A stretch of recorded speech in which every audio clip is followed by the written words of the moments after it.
A little over a month ago, you sat just a few feet to the right of me and recorded your video while you were in town last. And now you're here again, this time with your lovely wife, who has been genuinely a joy to get to know and meet finally. And it's Carly and I's pleasure to just spend time with her and you both and enjoy the games that we play and the conversation that we have and the time that we can spend exploring our city together here in Louisville, and also just exploring your relationship and ours and our relationships with each other. And it's been a pleasure.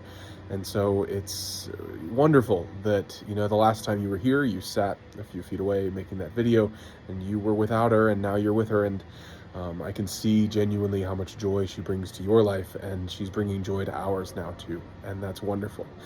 She's a lovely human, and you can see that with how she interacts with anyone, but especially the kids, and that's been a pleasure of ours to experience. So it's been wonderful to meet you, Nami, and we're so glad that you made the trek out to the States in general and up to Louisville to visit Carly and Ali, Gemma, and myself. So thank you.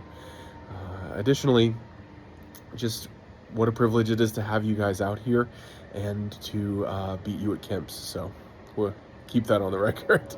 But anyway, the main point that I just briefly wanted to talk about in this video was the stories we tell ourselves. We watched Inside Out 2 over the last couple days with Ali, since he loves that movie and has seen it half a dozen to a dozen times at this point. And that movie really focuses in on anxiety, and it depicts it quite well. It depicts it as, well, the stories we tell ourselves, just in the negative sense. It depicts it as the horrors that could happen and that we must envision could happen in order to prevent them from happening. And anxiety feels that way. And I think that we combat that by telling ourselves the positive stories, by telling ourselves the realities of what has happened positively, and reminding ourselves that there are beautiful things both in the world and that we have done and experienced. And I think something powerful that genuinely changed my life was the moment when I was facing my deepest controlling anger and how that impacted my relationships, most especially Carly and Ali, and ended up with me leaving seminary. And that moment, that crossroads, was when I was taught how to preach the gospel to myself, that the reality of my situation is that I'm saved by grace, by the grace of the blood that Jesus shed on the cross to die beneath the sins that I've committed, and that he was raised from the dead, and that I contribute nothing to that salvation except to have faith that it is true. And that's a beautiful thing.